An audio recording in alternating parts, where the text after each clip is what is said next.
Joining us today is Jon Fink, award-winning radio anchor at iHeartRadio. You're now tuned in to Coder Conversations. I'm your host, Kevin. And I'm your co-host, Brian. Welcome to the show, John. It's a pleasure to have you on. Thanks, Kevin and Brian. Thanks for having me, you guys. It's great to be here. Yeah, thanks for coming on tonight. Oh, it's a pleasure. It's a pleasure. I was like I was saying, it's good to sort of have a chance to talk about stuff outside of Deadline, which is sort of a lot of my life right now. Yeah, it's always great to meet another peer in the industry. I know you've been doing it for a lot longer than us. So yeah, can you give us kind of like a little recap on your history in radio and broadcasting in general? Sure. So I kind of came into radio through voiceover. I was really obsessed with doing animation voiceover and dialects and accents and things like that. And in the process, I said, well, because I live in San Diego, California, not quite LA.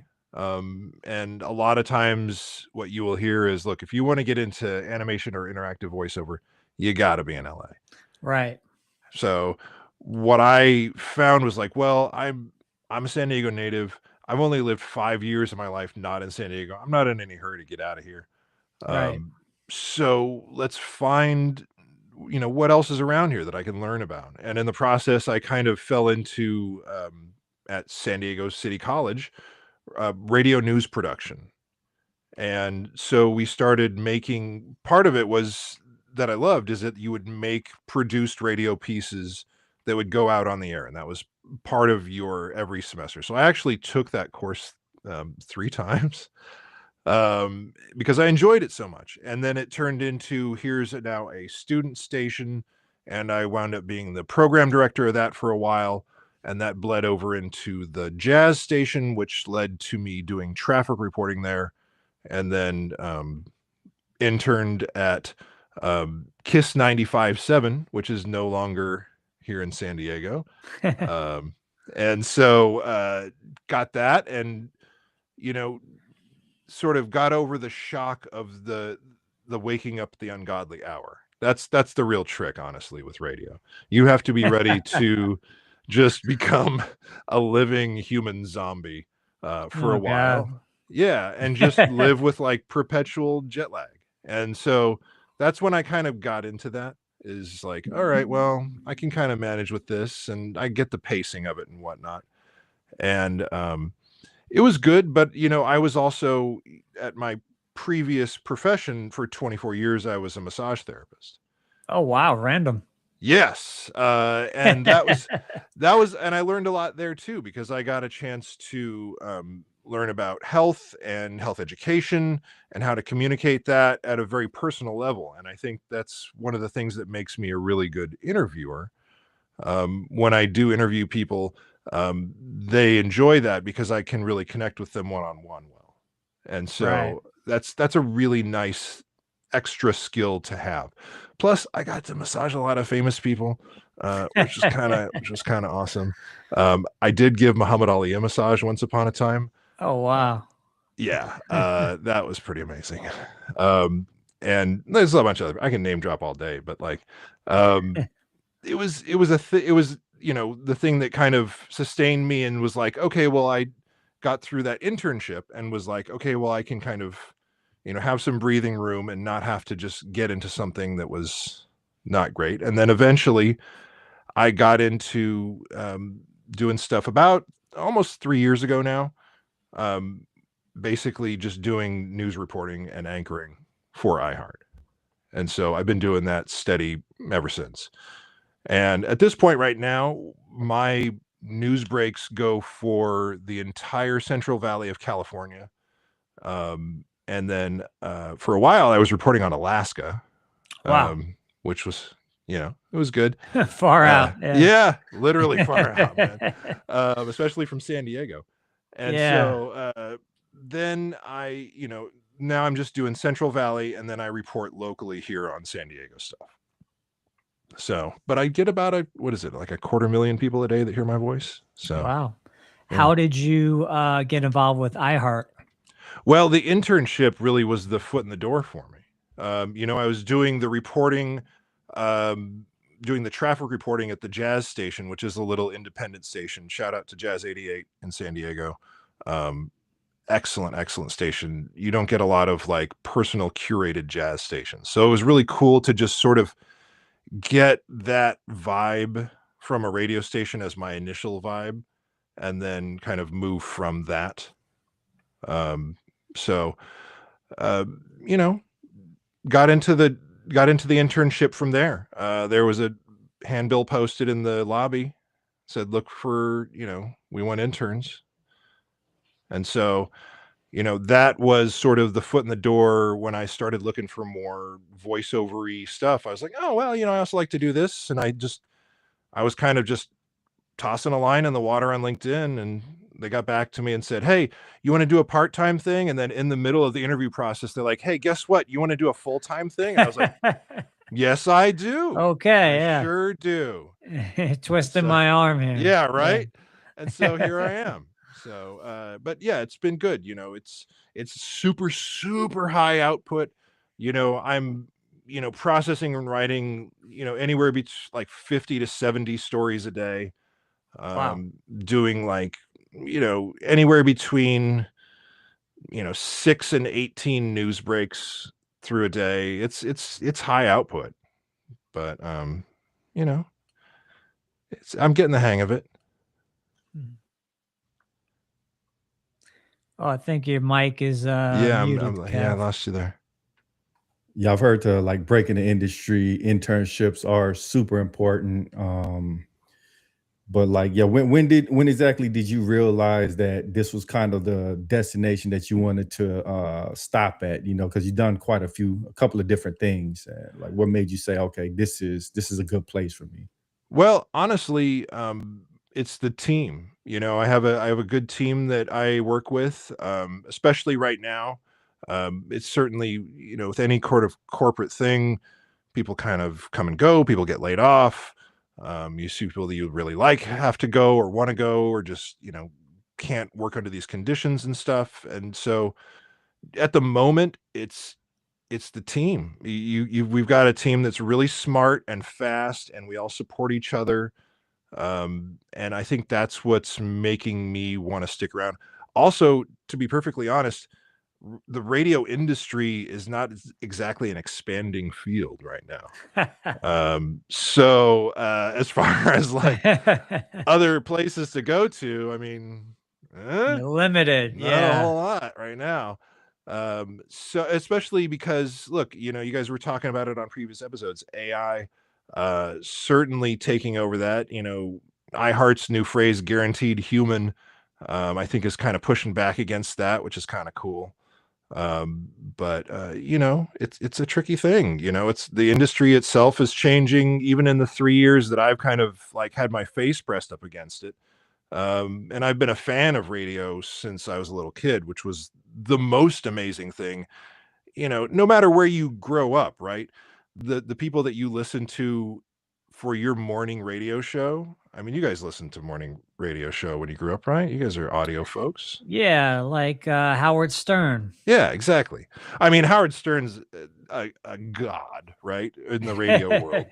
But like, even if you just had like a local station and you grew up with them, suddenly they're kind of that elevated status for you. So that was the cool thing for me, is to be able to kind of come into the place in the halls of, what I used to listen to, laughing at in junior high and high school.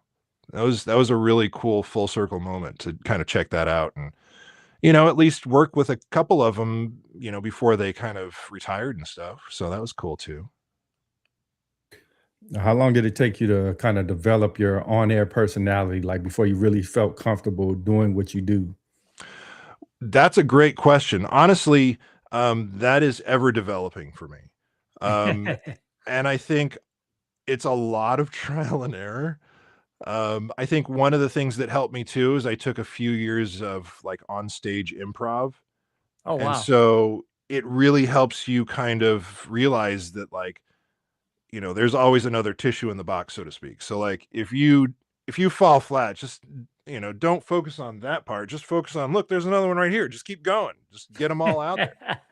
If Yeah. you focus on the I mean, it was the same thing. Like, I don't know if y'all can tell, but I'm very, very tall. I'm actually 6'10". Wow. Really? Yeah. So I played a lot of basketball, and that was one thing that I learned, even playing balls. Like, when you miss a shot, don't sit there and fret about it. Like, go get the board, like get the rebound. Like, what are you doing sitting around like feeling bad about it? Like, there's things to be done. It's the same sort of thing in radio and developing a personality and being able to match the personality to the pacing. I think that's a real tricky thing Yeah. with radio, because you want to be yourself, but you also want to present it in a way that people can hear it and enjoy it. Right. That's a whole different thing. And it's that weird Venn diagram, having those two things kind of cross over. That's when you hit the real magic. That's the cool stuff. What do you think about someone like David Letterman? Oh, it's a genius. He was so awesome. And it Wasn't he was, good? yeah. And it was because he kind of, railed against what was already there. But on top of that, he was such a brilliant man and a great interviewer. I Yes. think that he had so many different like strengths that And he was allowed very that to, funny. He yes. could crack a joke at any point and then just totally switch gears. Because I've said that to Kevin before. Like, I Yeah. wish we had the joke so then we could just totally switch gears seamlessly like Letterman. But Letterman, that I'm sure that took him a long time to Yeah. get And to that point. So that's the thing, a lot of there's some kind of meme somebody had online where it was the iceberg, and they're like, you see the little success, but you don't see the entire iceberg floating that little thing above the water. And right. it's like the hard work and the failure and the, all that's there. You see the same thing because you're seeing it on TV, which is again, in, some ways like radio, and that you're getting just a little tiny slice of that personality. You're not getting the entire person's personality, or you're getting, what they, a lot of the FM, stations that are more personality driven, they say it's your personality plus 10%. So you want to just like, give it a little goose a little bit, So that's a whole Yeah. thing. And honestly, another thing that helps me develop that is I have my own podcast. And so I come home and I do my show, and it allows me to kind of break off the restraint that I've been working under through the day. So that's a good thing too. So I've got like, I don't know, like 918 episodes of that going. So Wow. And what type of podcast is that? that is a very much morning show in the afternoon. It's a lot of 12-year-old humor, a lot of fart jokes. It's very silly. We talk a lot about nerdy stuff. I'm a big Comic-Con fan, being a guy here in San Diego. Yeah. I'm just down the hill from it. So I get to go there every year and see all the nerdy stuff and connect with all the cartoon voiceover people that are down there. Oh, And wow. so that's another fun thing that I integrate into my podcast, that, a lot of the, on our like stuffy news station, they're not going to be like, hey, oh my gosh, you met Fred Tatasciore? Like, they don't, they're like, he's the voice of the Hulk and a lot of amazing things. You got to look him up. You don't know Fred Tatasciore, look him up. And so those things that don't kind of make it to air get to live on my show. And so I Right. have like rotating guests, and, we talk about different things. It's a 5-day-a-week podcast. Oh, wow. Yeah.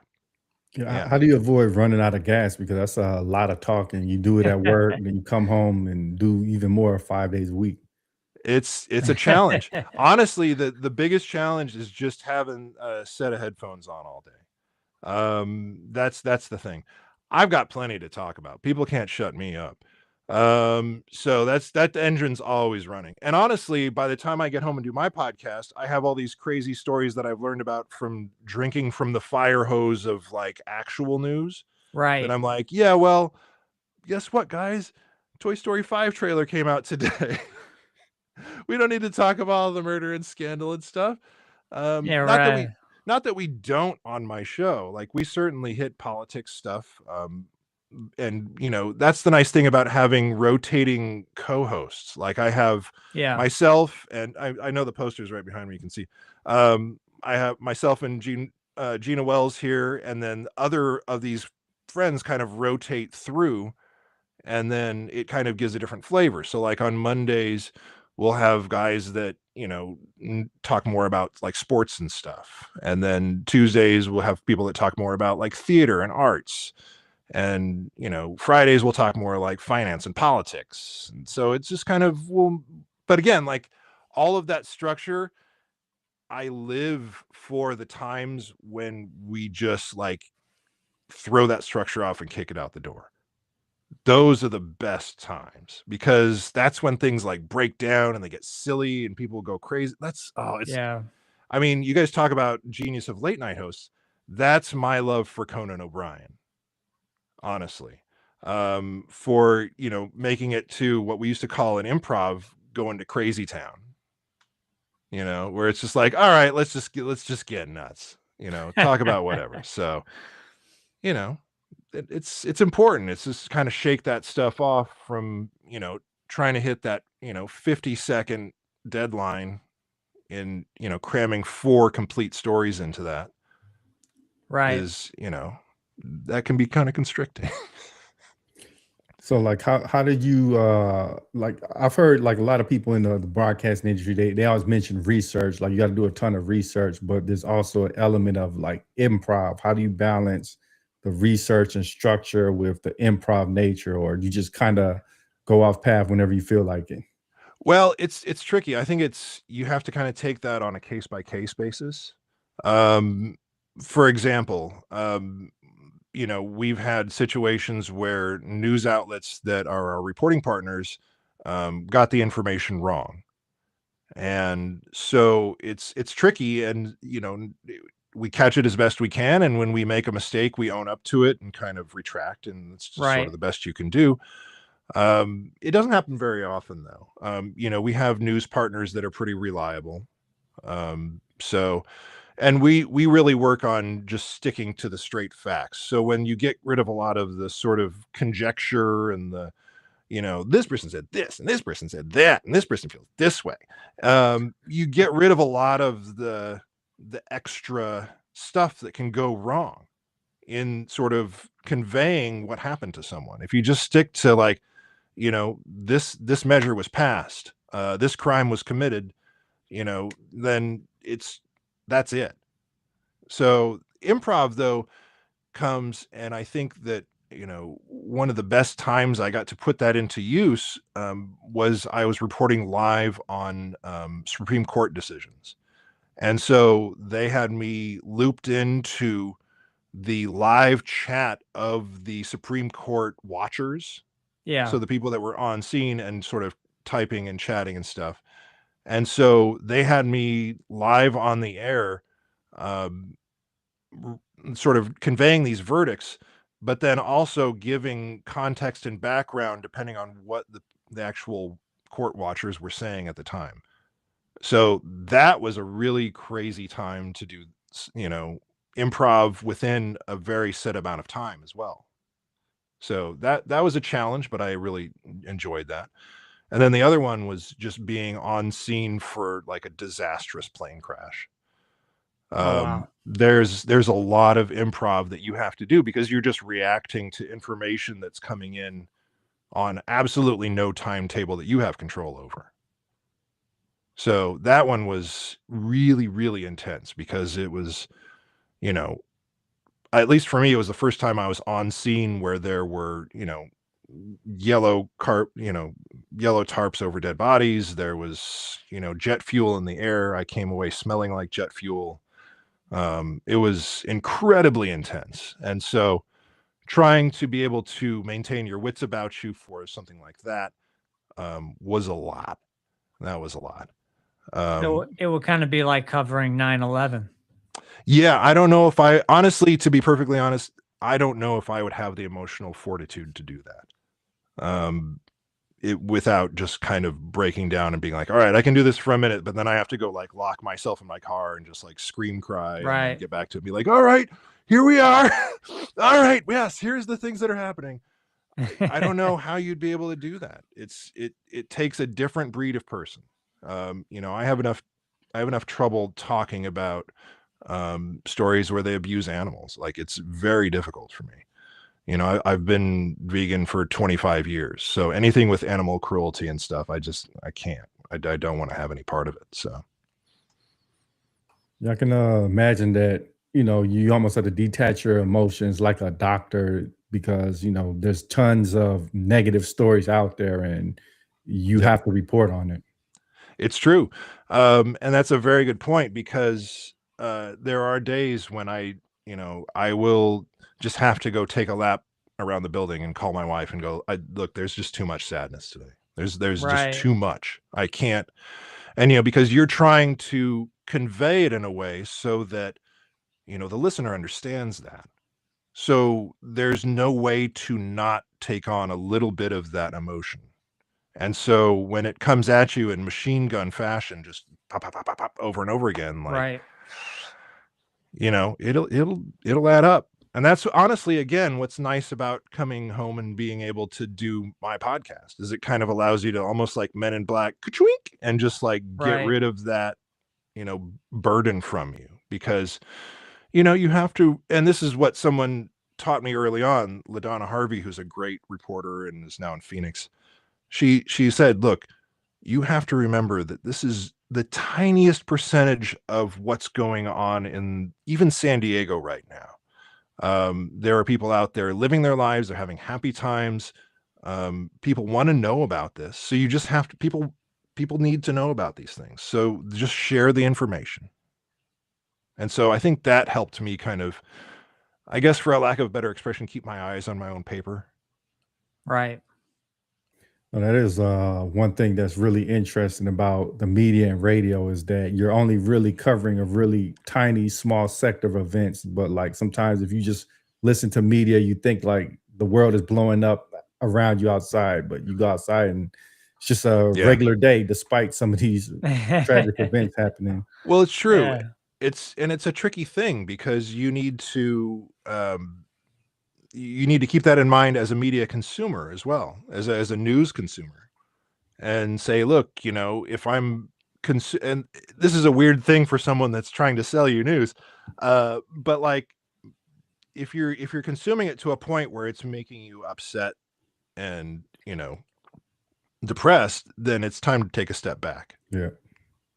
And also maybe reconsider your news source. Sourcing your news is important.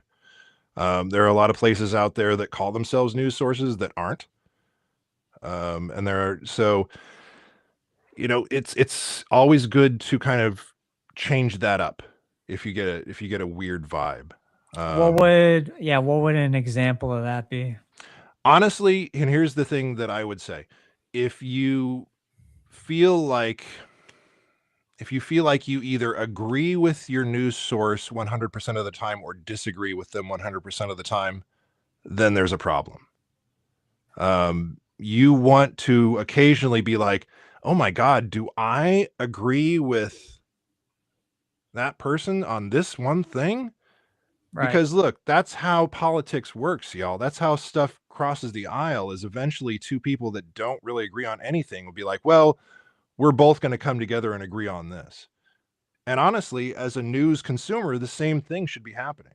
You should be like, all right, well, I agree with y'all most of the time, but now this is all right. That's no. Yeah, I mean, it's important. It makes me think of the Epstein case. Sure. You have bipartisan support, because it's not about left or right. It's about the abuse of children and Right. trafficking of children. So, well, and the tricky thing about that specifically is that it is linked to wealth, right? yeah, And so, this is sort of the thing that a lot of people are waking up to, is that it's not left versus right. It's not, any kind of skin color versus any other kind of skin color. It's top versus bottom, y'all. yeah, And it's not getting better, it's getting worse. So being able to, take a shot at the king. What's the phrase? You take a shot at the king, you can't miss, kind of thing. Like you're taking down some very important people Yeah. if you're, Yeah. opening up all these files. And I mean, look, today is very auspicious to be talking about this. Prince Andrew is the first person that got arrested, in connection to the Epstein files, and that happened today. So, who's to say? It's a weird thing that a monarchy had to do that first, but what else? It's fine. Yeah, and kind of in conjunction with the rich versus the poor, I was driving to work today and watching the video, and it's pretty much talking about we're entering into like an era of techno feudalism where, the rich, they're going to be ultra rich, and they're going to pretty much use technology to kind of monitor and keep everybody else in line. And it's like we're regressing. There's no middle class anymore. It's just these ultra rich, and everybody's subscribing to or constantly paying the upper class. Oh yeah, there's a really interesting, I think it's a subreddit called Subscription Hell. I don't know if you guys have seen that, where it just talks about like these things that we shouldn't have to subscribe to. You shouldn't have to pay a monthly fee so that you can activate the heated seats in your car. Yeah. Like what? It's a mechanic that's there and it's available. It's right there. Like, why should you have to pay extra money why are they gatekeeping all these little things? So but it's like kind of what they say with AI, right? Where they're saying, any concerns you may have about AI, you're a decade too late. Yeah. You're a decade too late. It's already happening. Yeah, it's anything you may have already been rolled out. Oh yeah. And look, as somebody that was a voiceover guy that had a lot of his gigs, taken from AI. I've had somebody to my face say, I'd love to have you record this this children's book. And I was like, okay, well look, I'll give you a great, friends and family rate because you're a friend and family. You know what? I think I'm just going to get AI to do it. Thanks to say that to me. That's so great. How much is that happening? How often are you coming across that now, that opportunities, they're not going to go with the human, they're going to go with the robot? Right now, I'm not really looking for that. So I couldn't say. That's actually something that I'm probably going to start doing a little more this year, is kind of expanding the voiceover portion of it, because I'm clearly not behind a microphone enough all day. So we're going to see how that works. But I like doing voiceover stuff. And, one of the fun things that, I do on my show is I'll do like dramatic readings of different weird books and stuff. And so, being able to try and do something similar to that just out in the world for a buck or two, I think is a good thing to try. And it also, once again, it just gets away from, reading about, car crash, murder, drunk driver over and over again. Yeah. So you might cover something random like Philip K. Dick. Yeah, look, I love Android's Dream of Electric Sheep kind of thing. Yeah. Look, Blade Runner, one of my favorite movies. Oh, one of my favorite movies. So good. Oh man. So good. Anything Harrison Ford's in, I'm obviously watching it. So Indiana Jones, yeah. Oh yeah. And also, if you guys aren't watching Shrinking currently, it's Harrison Ford's best work. I gotta say. Like, it's also there. I won't spoil it. There's a current little nod to Indiana Jones in the current season, which is kind of cool. Yeah, it's pretty awesome. Nice. Yeah. So go ahead. Go ahead. I was going to ask you guys, do you I wanted to ask you guys some questions. Sure. Shoot. How did you guys find me? I'm just kind of low key, and I honestly I struggle with self promotion, so I was overjoyed and delighted, but I kind of wanted to know, Well, so yeah, I do all the booking. So I'm a musician, so when I first came in here, I said to Kev, I'm gonna start bringing in music people, actors, entertainment people. And he was like, cool, something different. That's why it's called Coder Conversations. It used to only be a coding podcast. Oh, right When on. Kevin, Okay. yeah, Kevin was doing it on his own. I joined him about 2 years ago now, and like I said, since I do music, I said, why don't we switch things up here and Mhm. just make it a little more interesting. So I started to do that, and at a certain point, I said, you know what? Let me zone into the radio stations like iHeartRadio, Spotify, Yeah. Pandora. So I just on LinkedIn, I started targeting specifically iHeartRadio people, and you came up. Nice. All right. Well, hey, look, I'm glad it worked. I'm not mad at it at all. I'm just like, yay, hey, it's nice to be seen. So I appreciate that, you guys. Well, speaking of music, um, I don't know, are you guys gamers at all or either Yeah, as well? I'm Okay. lifelong since I was like Little 3 years bit. old. Oh, okay. Oh, yeah, I was gonna figure with the coding. Yeah, Yeah, Kevin, I gotta say, um, well, I figured the ultimate Venn diagram are like music video games for you guys then, right? Is that the crossover then? Like yeah. a little For rock Brian, he's band or the music, the music and video games guy. I'm like the coding and video games guy. nice, nice, nice.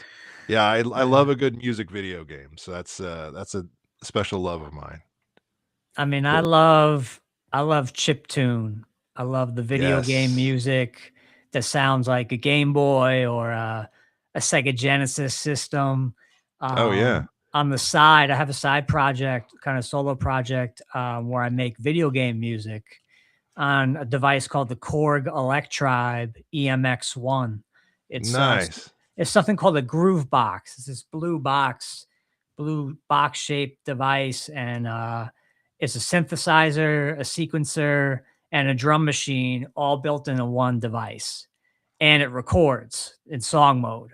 So I Oh, nice. record. I haven't worked on it in years, but I've got, I think, 3 or 4 EPs or OSTs, however you want to look at that. And then I have a full length that is ready to be mastered, but I'm waiting on it. That's really cool, man. I I took 12 years of classical piano when I was a kid. Oh, wow. And then I definitely have done some music stuff. I haven't really like made any music per se, but I have a lot of like musical stuff around. So music adjacent sort of things.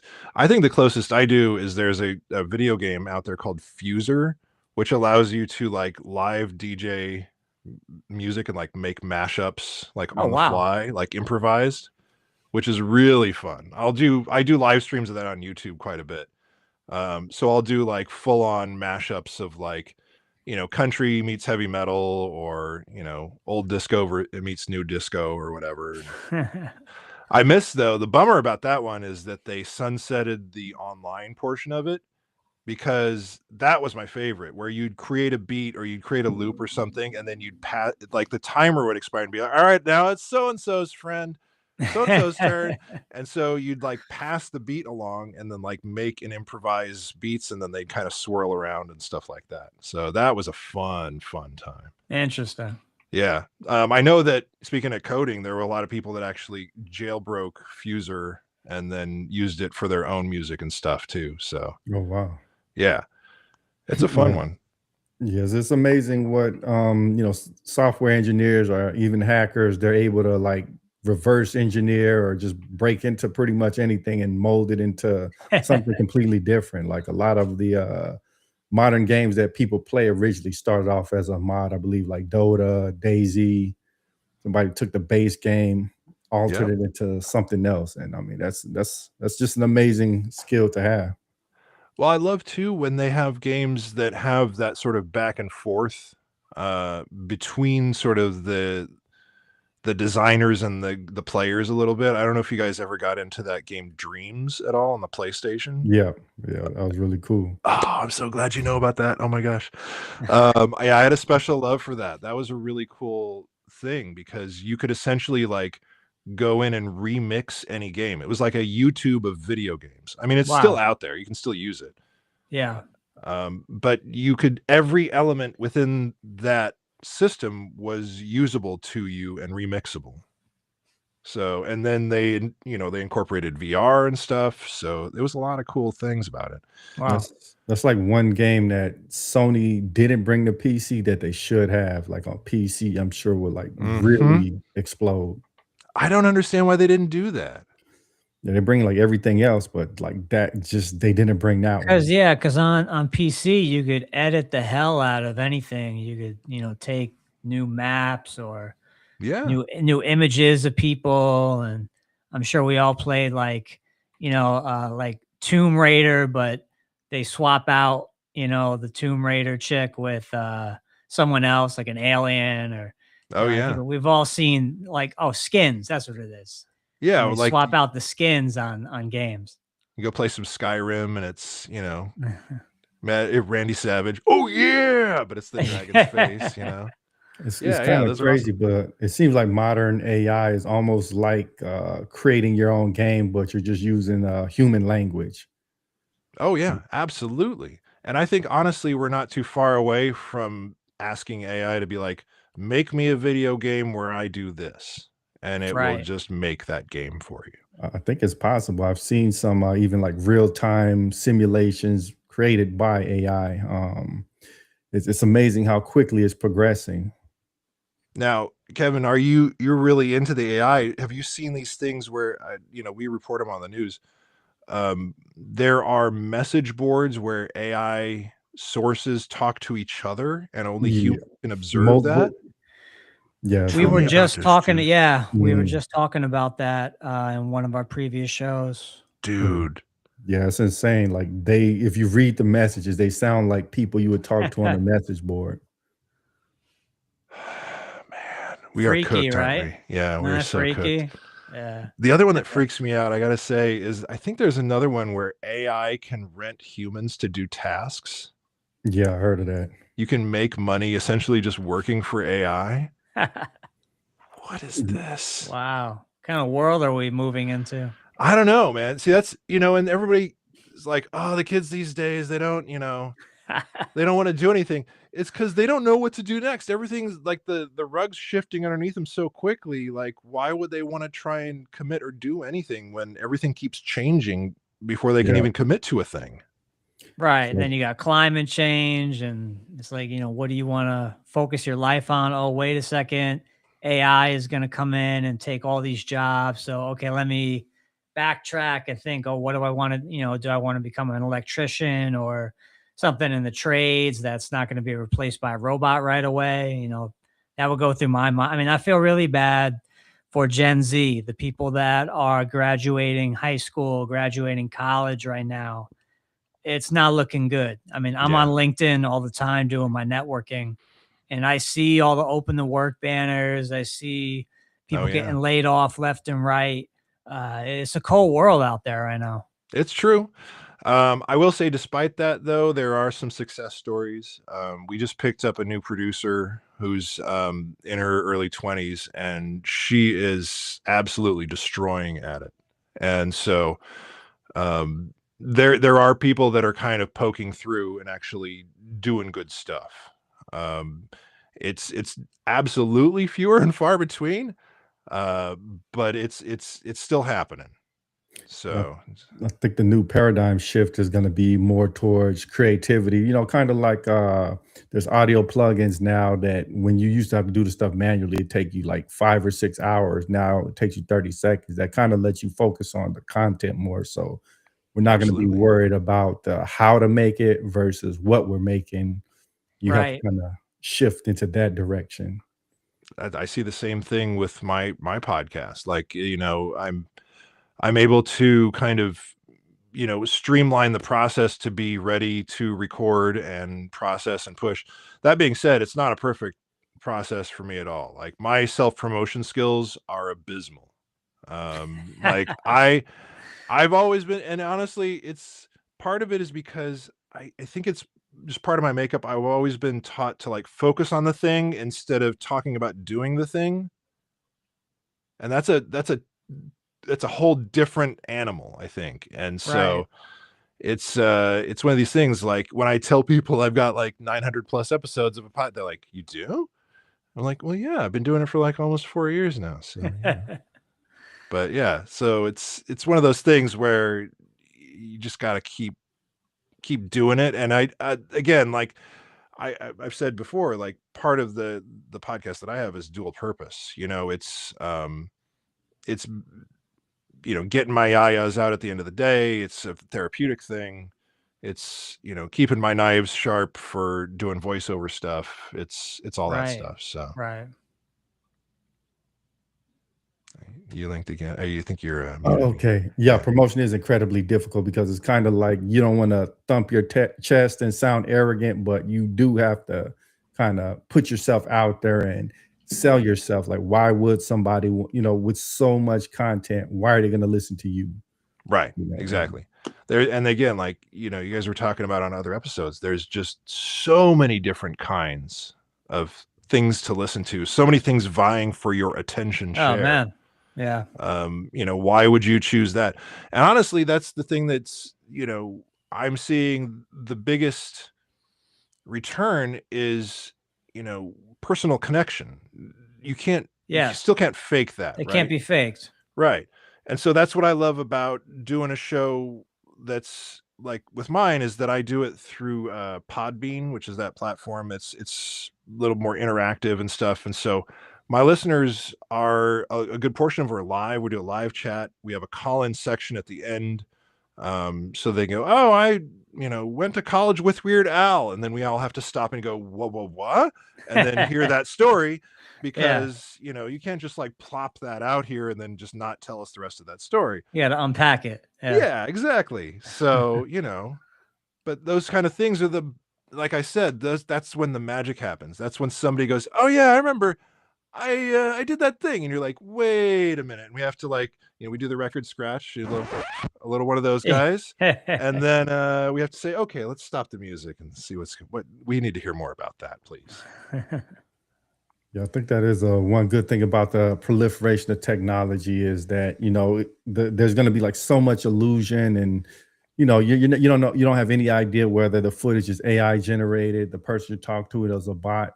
It might prompt people to actually go outside more and okay, I know for sure I'm dealing with a human here. So technology initially drew us in, but now it might push us back out to dealing with each other.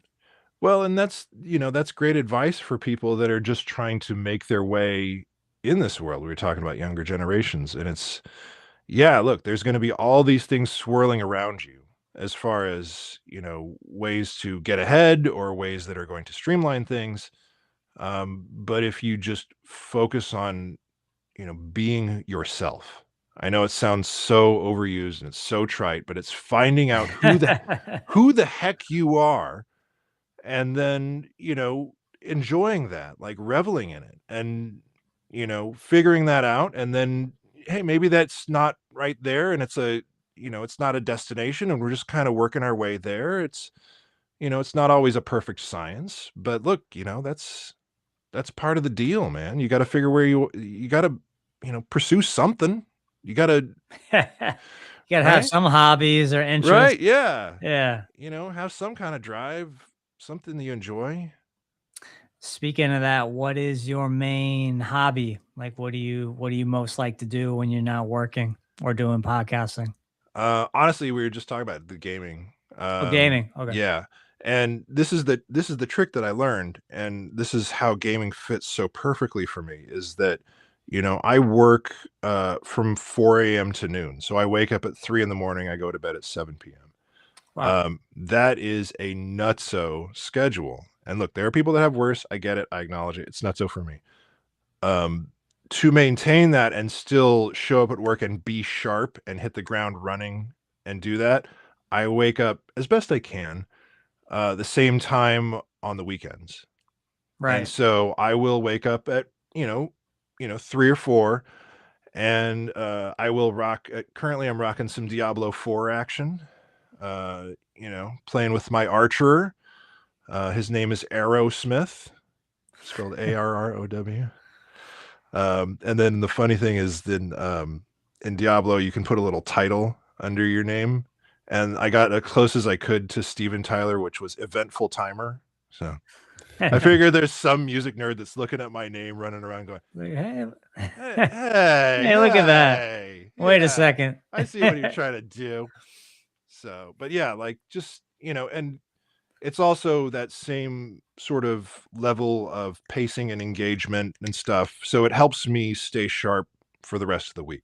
So get my gaming in. So, what about games like, say, Skyrim or Assassin's Creed? You into any of that? Yes. Very much so. So I put in about, I want to say 400 or 500 hours on Skyrim. Wow. And then, its cousin, I will maintain its cousin, Fallout 76, which I played from launch all the way through and still play occasionally. It's fantastic. Yeah, I heard And they then vastly improved that game. Like it started off kind of rough, and it's gotten way better. There's Mhm. a lot of cool expansion stuff going on. It's really good. I think I've put in like 1,100 hours on that. Maybe we could just edit that part out. And so, and then now it's really Diablo, honestly, because I love that it's cross-platform. And so my listeners will, pop on and we'll do little raid parties and stuff. Oh, wow. Yeah, and then Borderlands 4, I liked that. Oh, Borderlands is kick-ass. Yeah, love, especially 4, as opposed to 3, the sort of the mantling and sort of the grappling that they have in 4 is really great. I will say that the menus in 4 are terrible. And it's all the little preview screens get in the way of the rest of the screen. It's a big mess. Like their menu system needs a big overhaul. Like 3's was so much better. Yeah, I remember mainly Borderlands 2. Oh yeah, 2 was a great one. Good one, right? Yeah. Yeah, that was more story driven, which I think was good. They actually had more voice actors and stuff. I think they kind of like sanitized it a little more and don't have as much story, in 4 as much. This is kind of but that's, look, if you're focusing on what people want to buy, which is explosions and guns, and yeah, then you did it. It's a great game. Say Uncharted. Yep. Uncharted 1, Uncharted 2. I will say too, if you guys like Assassin's Creed, I definitely would encourage you to check out Star Wars Outlaws. If you're a Star Wars guy at all, which I am, absolutely. I don't know if you can see a little Grogu back here. Oh, he's kind of off to the side. Oh, the mic's in the way. Okay, There he is. There he is. There he is. Yeah. Star Wars Outlaws, basically like, same people, Ubisoft, Assassin's Creed kind of style gameplay, but just an excellent job like recreating Tatooine. The card game within the game, the Sabacc card game, is fantastic. I played it a lot, and it's been a long time since I've played a single player game, and I just ate it up. It was fantastic. The one thing I do see modern AI doing for games is creating more dynamic scenarios, like coherent random scenarios versus everything doesn't have to be pre-scripted now you can have a completely different scenario that you never experienced. Just say like GTA, a completely new campaign out of nowhere. And I think that's going to be really interesting. Yeah, I'll be interested to see that. I hope that with like specifically with GTA, I hope from 5 to 6 they still have the user created levels.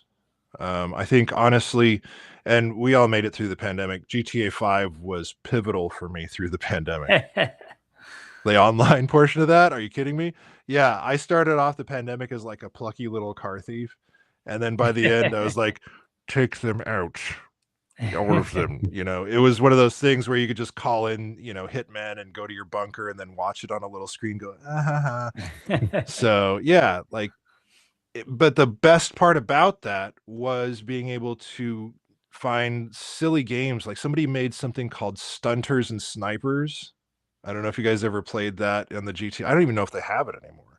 But it's just like a giant snowboarding bowl back and forth, but with Lamborghinis. Oh, wow. And so there's one team that's on these Lamborghinis that are going back and forth. And you can kind of pull out and take another swing at it and go back and forth. But then the trick is you have to do these jumps, and then there's a shipping container that's floating in the air in the middle of the air there. And it's got all these snipers, and you're trying to shoot the Lamborghini drivers while they're flying at you. Wow. And so you're launching your Lamborghini to try and take these snipers out on a floating shipping container. And it was the stupidest, silliest thing, but it was so fun. It was like one of those things we do over and over again, because you just, so many things can, like, I guess kind of like the show, so many things can go wrong. You can just have so many silly, wacky things happen. Yeah, it makes me think of that game Saints Row. Oh, yes. Talk about wacky and oh yeah, kind of like taking GTA and just like really going for it. Yes. With the ridiculousness. Yeah, it's like GTA with like an Axe body spray enema. It's just got like everything going on there. I liked that one. That was a fun one. And the thing that made it too, though, and a lot of the games, it had good like actual gameplay, like the actual physics and the movement and stuff. It was dialed in well. It was really well done. And so, you can have these great ideas, but if the gameplay is not great, Resident Evil, it can do these things where, like, and eventually, look, Resident Evil got it. You have to be able to run and shoot at the same time. You have to be able to map the buttons in a way that you want. But like, look, it's a great storyline, but it wasn't for me. But I don't know. You've got to be able to do what you want to do within the game. It was at like the Metro series. That Russian series, it was terrifying. It was one of those things that was a really amazing horror movie that you would basically play, and it was visually gorgeous and the concept was great, but you start walking and you just like, no, I can't. I don't want to do this. I don't want to move through the world in this way. And so it's like, all right, well, that's... At least for me. I don't know. I'm picky about that stuff. And you got stuff like Silent Hill, PlayStation. Yeah. You're walking through like a fog and you don't know really what's going on, where you're going. Those are tough, man. I can play some scary games, but like, I don't know. I'm a delicate flower. I don't do a lot of horror movies or video games. Yeah, so just like, what's your number one game? Number one game? Oh man. At the moment, yeah. Well, at the moment, it's got to be Diablo 4. Okay. Just because I'm trying to get through the end of the season and try and get some of my listeners to run some stuff, and it's just a good system. I'm looking forward. PlayStation had their state of play this week, and they were showing some new stuff, which was kind of cool. Marathon looks really gorgeous. I don't know if you guys saw that one. It's kind of like Arc Raiders that's out right now, where you're doing more like 3 or 4 person parties and trying to do like survival stuff. So you're either like competing against people or working together depending on the situation and stuff. So yeah, I just recently seen a AR game where it's like it's putting ghosts in your house. So like you have the glasses on, you look around and you see like these horror movie creatures in your house, and your stuff is going to be so real that I can see people even having heart issues or something because it's just that scary. I can imagine some dude in college doing that and like, I don't know, taking some kind of hallucinogen and going, oh, it's all too crazy, I can't handle it. I mean, you imagine a game like Doom, but with VR. Imagine being like totally immersed in that kind of world. Yeah. It's pretty wild. So we just have to wait for the brain implants with Neuralink to just take over our optic and auditory nerves. Sony already has something they patented where they can actually just patch into your auditory nerve. Really? Yeah. Wow. They had that for a while. But yeah, look, before that, then we were getting VR, and then, weird old little helmets. Like, these things are going to be like a museum piece. And you'd be like, what, do you put things over your eyes when you're in VR? Why is that, Grandpa? Yeah. So Yeah, it's almost like we're entering like this matrix like future where like people are plugged into the system and then they don't even realize they're in a system. They're just in a pod in some completely other world. yep. And like, how do you pull back out and get back to the real world? And then we stay there long enough, and then we become the Daleks from Doctor Who. So we're just like these little tiny, like pink, like little like octopus lizardy guys, and these big things are going, exterminate. Yeah, that's where Or we're headed. you got that movie Surrogates. I don't know if you ever caught that one with Bruce Willis, I think. I don't know Where if I picked that one they're up. kind of like they'd be in these kind of like Matrix type uh contraptions, and then they're in this virtual world, but then the regular world becomes a place that you don't really want to be. Oh, yes. The interesting world is inside of the VR. Now But I'm then remembering this. and Yes. Bruce Willis, I forget, I think he wants to kind of go back to the real world, but I think that's right. Yeah. he's being pulled in by the VR. So interesting stuff. That's amazing. Look, we're not going to get too far away. Look, there's people that don't want to leave the house already. So Right. how far away is it when the house just gets smaller and smaller and smaller? And then it's like one of those little beds on a train. You're just in there.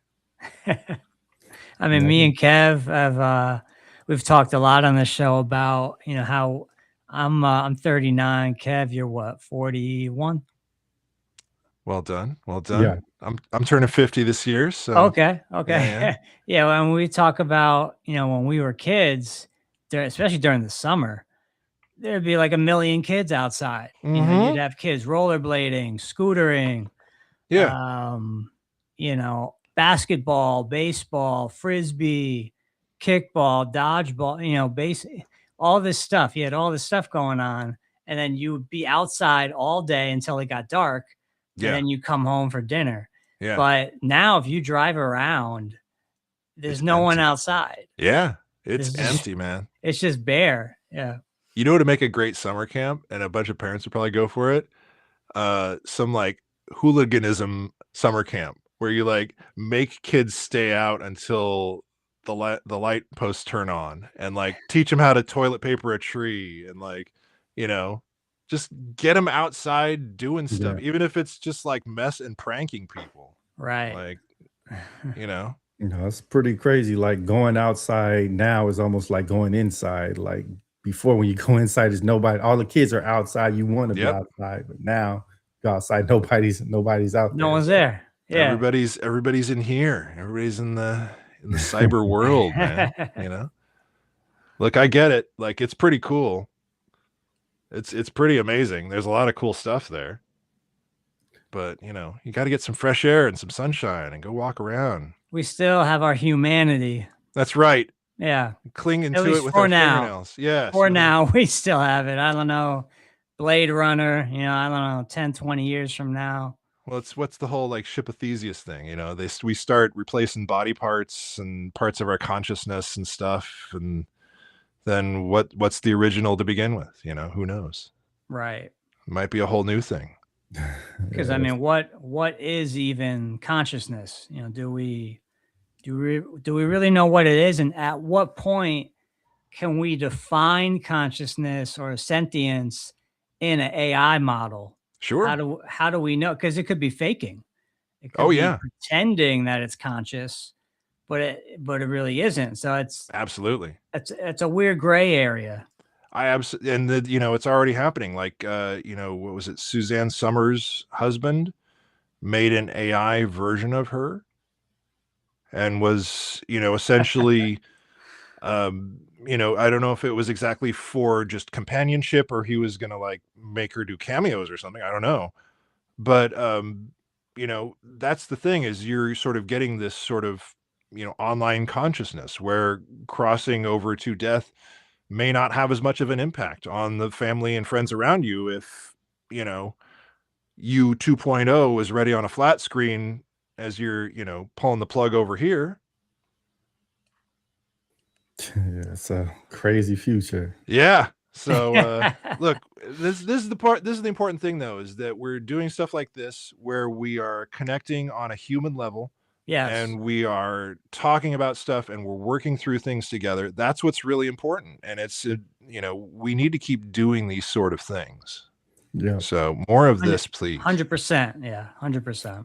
Yeah, man. Amazing show. We're at the top of the hour. Before we get out of here, did you want to leave our audience with any closing thoughts, and where can they find you at? Yeah, you can find me. I'm on iHeartRadio. You can find me there. There's certainly stuff. If you're in California, you can just sort of randomly hear me in the mornings. If you really want to look me up, though, on Instagram, I'm Vegan Giant 610. It's to the point. I get it. And then if you want to check out the Fink Show, patreon.com/Fink Show. And basically it's shows are free when they're live, and then they're free after a week. They sit behind a $3 a month paywall, and you get extra benefits if you want to do that. So make it pretty accessible for people. Check it out if you like it. It's not for everybody. It's a lot of fart jokes. I'm just letting you know. But it's also, that comes from I have Crohn's disease. And so we try and really normalize digestive stuff. And so that also comes with an educational element. So we talk a lot about holistic stuff. And then we also have really high-minded guests sometimes. We'll have like a nuclear physicist that specializes in hunting loose nukes on as a guest. Wow. We'll have an entomologist on that's a bug wrangler for Hollywood. So it's not like it's all fart jokes. But that's kind of like us, like, bringing in, we got you. Then a couple of days ago, we got a musician. Yeah. Before that, we got someone from NASA, like all over the it keeps it interesting. Exactly. Got to keep it interesting, fellas. Exactly. And but we appreciate having you.